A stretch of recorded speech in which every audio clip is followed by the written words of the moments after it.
Good morning. Good morning. How are you? I'm terrific. It's great to see you. Hope you had a lovely Thanksgiving and weekend and relaxed and It was a very good time.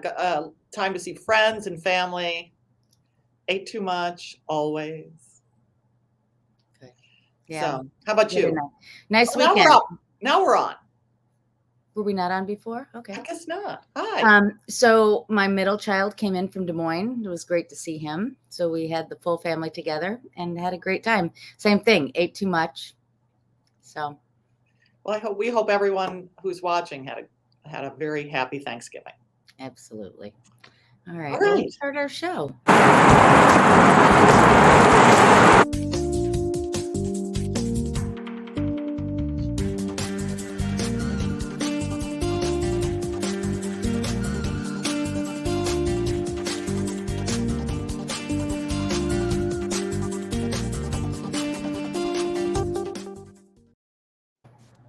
All right. Good morning, everybody. My name is Ann Rossley. I am here with my dear friend and colleague, Kyle Harvey. We're with Baird Warner, and we sell real estate in downtown Chicago. We are in the Gold Coast office right on Michigan Avenue.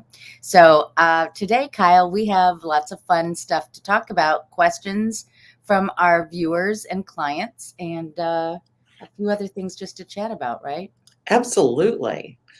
No, we've got, it's interesting how as the holidays come up, people start to angst about how, especially people who live in condos or who um, or use people for services. How much do I tip, if at all, for the holidays? Right. Right. Um, So we're going to talk about that. yeah. We're also going to talk about what else are we going to talk about, Anne? One bedrooms versus two bedrooms. What's selling faster? And last week we talked about median versus average sales price. So we'll get into that when we do stats, which makes me think maybe now's a good time, excuse me, to go ahead and jump into our statistics. What do you think? Yes. All right. Name's gone. I always do this and then I have to move my, bear with me, bear with me. Yes. Okay. So that's gone and I have to pull up my stats again. Okay. Oh, they're there. We can see you. Yeah, I just couldn't see them. Okay. Okay. So we haven't looked at this in a while. I thought it would be fun to look at the different neighborhoods and just give you a median sales price. First, we're looking at condominiums here. And the map was too small to put the number in each spot. So I'll just kind of run through it quickly. The median sales price for a condominium in Edgewater is $239,000. Remember, this is the area where we have condos up and down Sheridan Road. So that helps us understand the 239,000 sales price, aside from the fact that it's one of the farthest neighborhoods away from the city.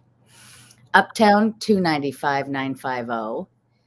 Lakeview median sales price of a condo is 370,000. Head west to North Center here, 453. Mm. Lincoln Park, 466.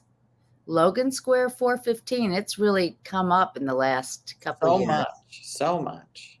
Wicker Park, well, I should say Westtown, 485 for a condo. Really strong market in Westtown, hot, hot, hot. And near North, 400. The Loop, the median sales price is 383.5, and people would say, well, why is that so low compared to Westtown? And it's not a recent phenomenon. It's been happening for a while. We have so many colleges in the Loop area: DePaul, Columbia, Robert Morris, Roosevelt, uh, so that there's a lot of college housing in the Loop, believe it or not. And that's what's causing the median sales price to be at this lower figure. Near West Side, 368,750, and the near South Side, which really is what we call our South Loop, is 365. Yes. All right, single family homes. Obviously, it costs more to buy a single family home in Chicago than a condominium. The highest is near North at $1,000,008, followed closely by Lincoln Park with $1,707,007. And Logan Square is very popular right now at $877. That price has come up recently. North Center, 1160. That is an area with a lot of popular public schools. Lakeview, 1,375,000.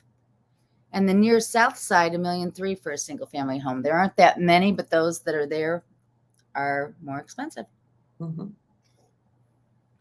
All right. Well, going back to, can we go back 2 slides? To the condos? Yeah, to condos. Okay. I sort of, and looking at this, I see sort of generally that, because this is median sales price, not average sales price. Right. That these are neighborhoods with a lot of one bedrooms for the ones that you think are, oh, this is sort of, these are lower numbers than I would have expected.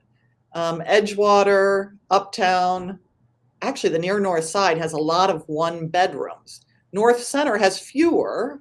Right. So it's just very interesting that, and Loop has a lot of one bedrooms. Again, this Yes. college housing. Same with the near south side. So it's just interesting that the ones that you think, wow, this is sort of low, you realize that they've got a lot of one bedroom apartments that are just smaller homes. You're exactly right. And looking at this number does not convey the number of luxury properties in that area. As you said, Westtown is more 2s and 3s and luxury condos. There are luxury condos in the Loop and the near north, but they aren't reflected in a median sales price. Since you bring that up, we're going to be looking at 1, 2, and 3 bedroom prices in a minute, which will help kind of lead us through that conversation. Okay, this is all property types here. Single family, attached condo, townhouse, in the lakefront neighborhoods. The median sales price, $439,900, up 1.1% versus last year at this time. Here's the average. Remember, we were talking median versus average. The average is $582,400, which is up 6.4%. They've both been, headed on an upward trajectory. Yeah, the scales look the same. The chart looks the same, the line. But it just shows that there are some big, expensive properties that are skewing the averages. Exactly right. Okay, so let's look at it. 3 bedrooms, 2 bedrooms, 1 bedrooms. And this is the lakefront neighborhoods again. So it's the, top to bottom and one neighborhood west. The median sales price on a 3 bedroom is $622,500. On a 2 bedroom, $399,000, almost $400,000, and a 1 bedroom, $234,000, all across the board. Yep. On a price, I thought this was interesting because on a price per square foot basis, it's like if they were all exactly the same, that means that just higher square footage means higher price, right? So they're really not all that far apart. The median sales price for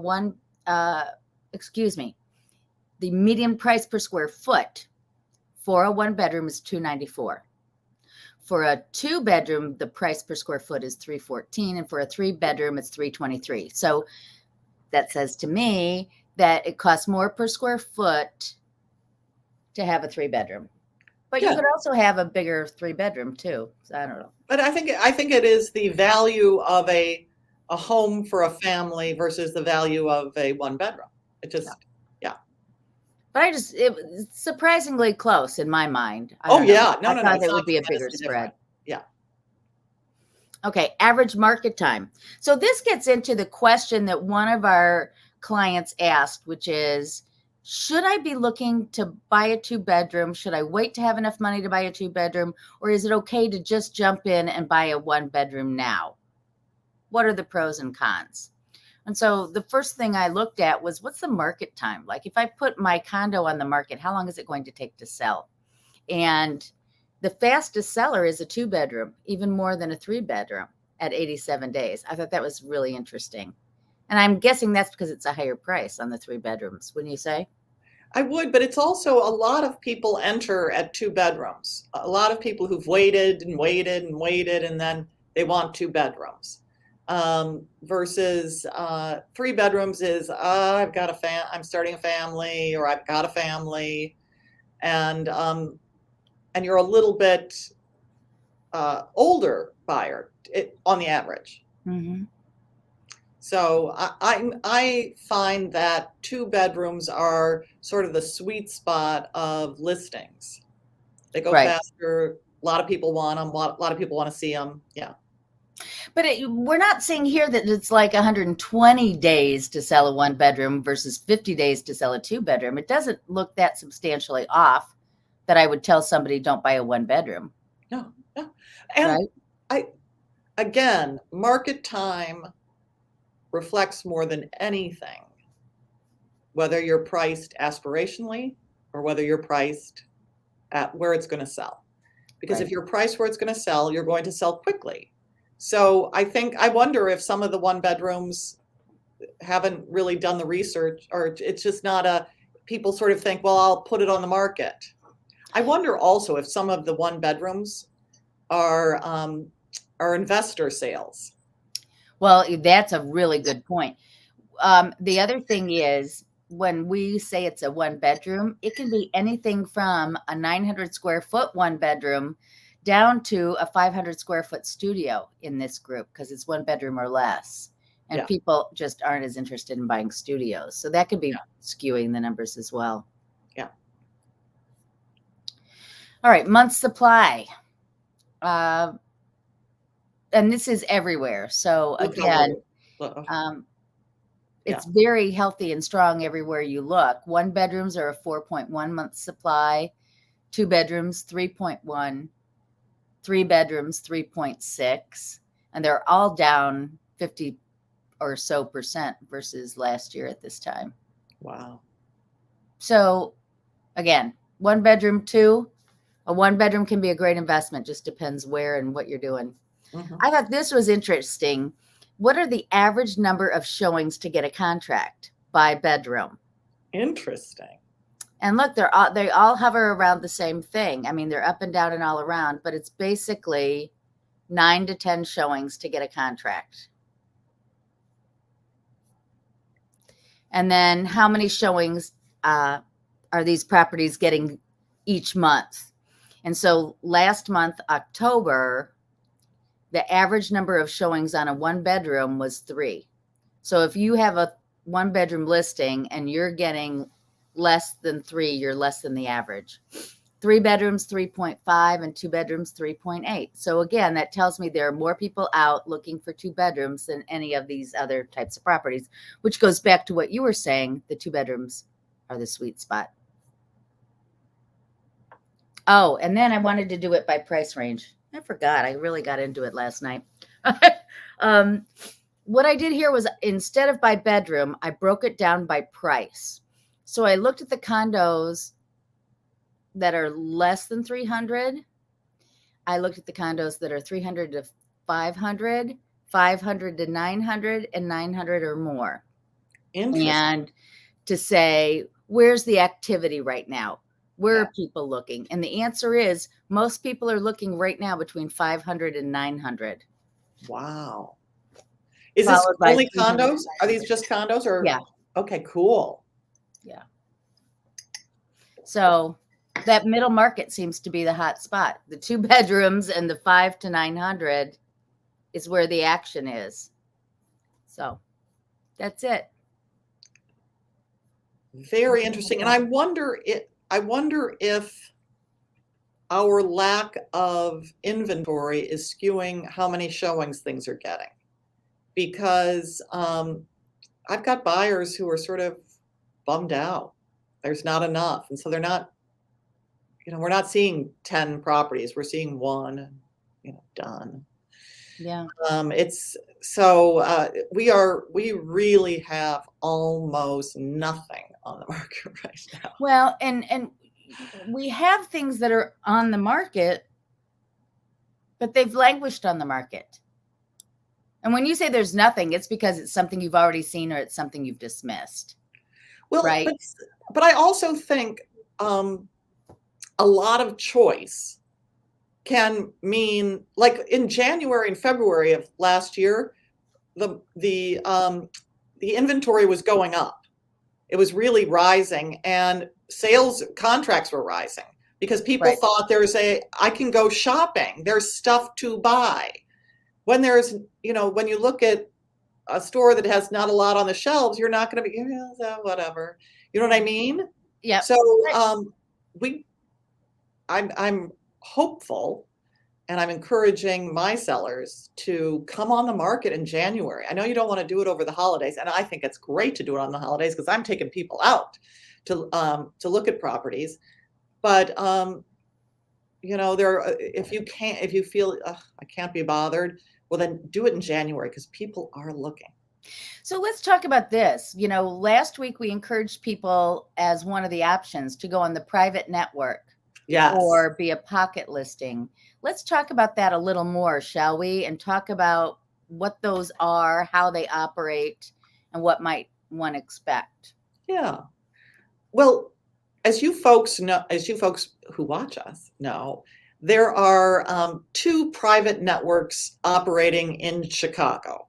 One is the MLS, the multiple listing service. Yeah.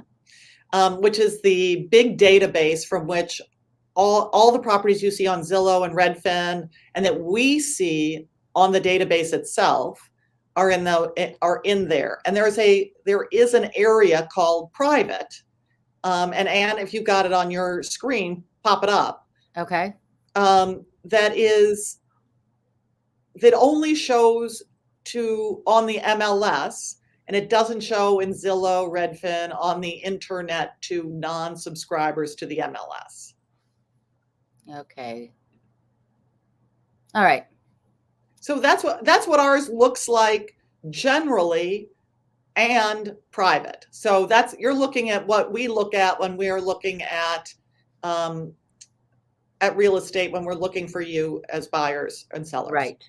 So these are examples that I'm showing you here of properties that have gone under contract while on the private network.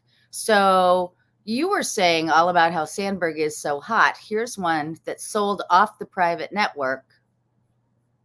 And you don't get as much information here when you're on the private network, but one can have photos up here.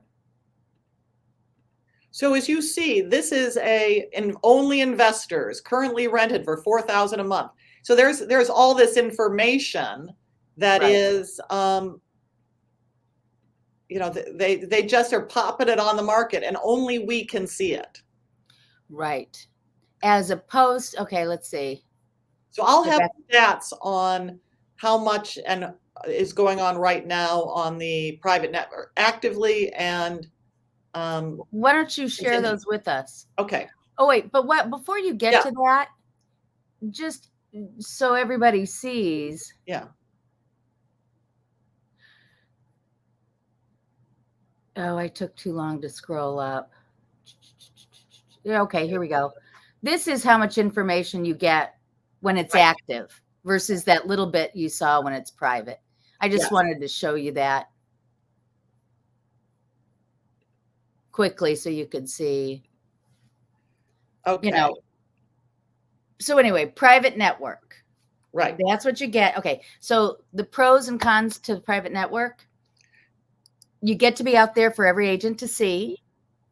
Currently, you do not feed through to the listing feeds such as Zillow, Trulia, Realtor.com. It stays private. You don't accrue market time. You can test your sales price, right? Well, let's talk about what accruing market time means.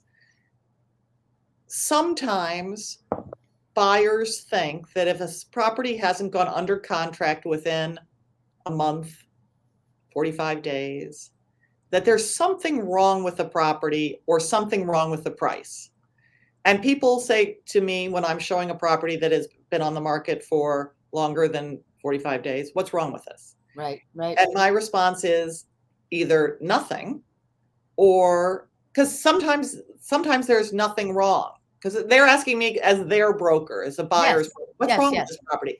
And I'll say nothing, or the price is higher than people are doing, or people don't like the paint color, and a lot of people cannot see past paint color. Right.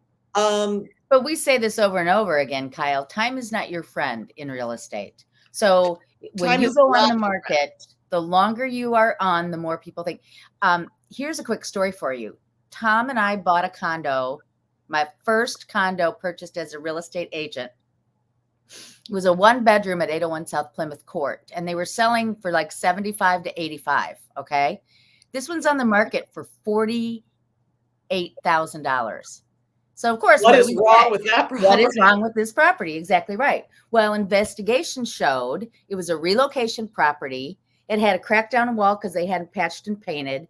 But with condos, how much can be wrong, right? Yeah. I mean, it's not like the roof is a problem. It's not like the basement's a problem. It's just the drywall in. And so it had sat there for months and months and months, and we ended up buying it for a song. And it was a great property, but every single person said, what is wrong with that at that price point? So. Isn't that funny? Well, so you can price it too low and make people think what's wrong. Yeah. Okay, so I've got up here the active PLN. Oh, let me share. Yeah. There you go. Okay, so some of this data looks a little funny. So I've got each time it's got the summary. So right now, active on the private listing network, which is within the MLS, is 538 properties. Excuse me, 537 properties total. Okay. Of which 73 are detached, meaning single family homes, houses. 426 are condos, are attached properties, condos, townhouses, co-ops. 24 are 2 to 4 units, and 3 are vacant land. Okay. So that is a robust private network. And as Anne and I've told you before, people take their properties off the active market over the holidays and put it on the private network only so that they don't get constant calls or fewer, that they'll get really the serious buyers who are represented by agents. Right. Then under contract, there are 65 total under contract, of which 19 are houses, 35 are condos, townhouses, and co-ops, 8 are 2 to 4 units, and 3 are land. So these are units that went under contract from the private network. They were never live. They never went through the listing feeds. It was just because agents looked for and found them with serious buyers. Yes. So this is the private listing network, which is one of the 2 private networks we talked about. The second is something called Top Agent Network. And Top Agent Network is a forum for the city's top 10% of real estate agent producers who subscribe. So there will be some who are in the top 10% who don't subscribe, though most do, because and both of us subscribe to it. Yes. Yes. The reason we subscribe is, in addition to these properties, the ones on the PLN, people will put pre-PLN or pre-marketing properties up there saying, hey, this is coming. It's not even good enough. I mean, I don't have enough information yet to put it on the private listing network sufficiently, but hey, this is coming. Or hey, I have a buyer who's looking for X. And so there is this chatter back and forth of, who do you have? What do you know? What's coming up? Talk to me about it. They don't keep those kinds of statistics of how many things are listed on TAN, but there is this additional chatter of what's coming, what's up, who's looking, etc. Right. And I'm about to I've got a 1-bedroom listing that is still being cleared out. And I'm going to put it on this morning on TAN, the Top Agent Network, because I don't even have pictures, to say, this is coming. Who do you have? Great for an investor. This is going to be a great property for somebody who's willing to do some work to rehab it. And it's at the price where it's going to sell. So that's what people do for the second private network known as Top Agent Network. Okay. We would generally say private listing network, top agent network are not the place to be if it's the spring market and time to go. Yeah. When you would want to have multiple offers, sell at the highest price. But now during the holidays where you may want to be spending more time with family, you don't want looky-loos, it could be a very good option for you. Well, but it is also, it's a great place to test a price. Yeah. It is a great place to sell for somebody who doesn't want, who's a little bit nervous about people looking at their stuff. Or if they have a special situation, like, Right. a lot of these downsizers like to go on private network who are in homes because they can say, look, it's not like we have to sell right away. We may need some time between contract and close to move out, so that could be another option. And if you are priced where it's going to sell at that price on either network. Right. But the tricky thing is, so I'm not going to leave my 1-bedroom on TAN, and I'm not putting it on the private network. As soon as it's ready to go, I'm putting it on the public network, because there are an unbelievable amount of people out there who are looking without a broker and who are contacting agents directly. I've got a luxury property where half the people have approached me directly and say, I'm not working with a broker. I found that to also be the case with my Dayton property. So in that $3 million price point, we're both seeing a lot of buyers who are waltzing in unrepresented, which is a very interesting phenomenon. Yes. And stressful for the person who is the listing agent. So, but anyway, right. It is, but the one who's going to buy my cute 1-bedroom, not so much. They're going to be represented. Absolutely. All righty. Well, what else? Want to talk quickly about tips, or do you want to show your property? Well, let's talk about tips. So a number of people have asked me, I've just moved into a condo for the first time. I got a notice, or I've heard that you tip the staff in the building. And what do I do? Right. I live in a condo building myself, and we all received, which I find I'm so grateful for, a letter from the management saying, we've set up a holiday fund. Right. We recommend X for the maintenance and door staff, and we recommend Y for the garage staff, just because there are fewer garage attendants than there are the other attendants. And you can do whatever you want, but these are sort of the recommended amounts, so that we fund in a way that gives our staff people a nice holiday bonus. Right, right. And I would start there. How about you, Anne? I totally agree. And, every so often there's somebody, when people find out about valet parking, for example, they go, oh my gosh, you mean I'm supposed to tip this guy every morning when he brings my car down? And the answer to that is no, that you are not expected to tip every morning. That's why they have the holiday fund. Now, if they do something special for you, then, and you feel moved to give them some kind of tip, then certainly you are welcome to do so. But there's certainly no expectation. Right.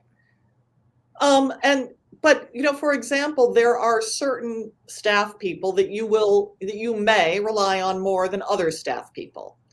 And when that happens, you may want to go above and beyond, either cash directly to that person, or cookies or something, to recognize their above and beyond kindness. Right. But, and if you don't have the funds this year and everyone has tough years, for this year, a card, a cookies, something that recognizes your gratitude for the service that they're providing is always welcome. Absolutely. Absolutely.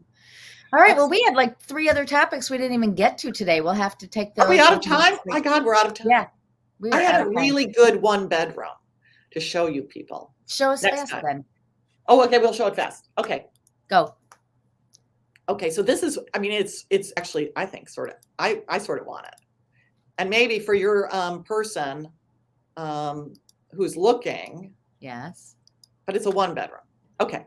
So it is 450 East Waterside, 809.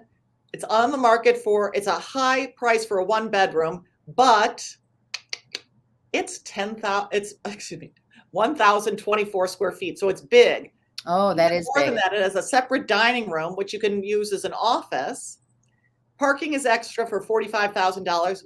You know that we're going to make sure that that's included in the price, and it's not anywhere near $45,000. Right. And there are amenities galore in this building, but wait till you see the views.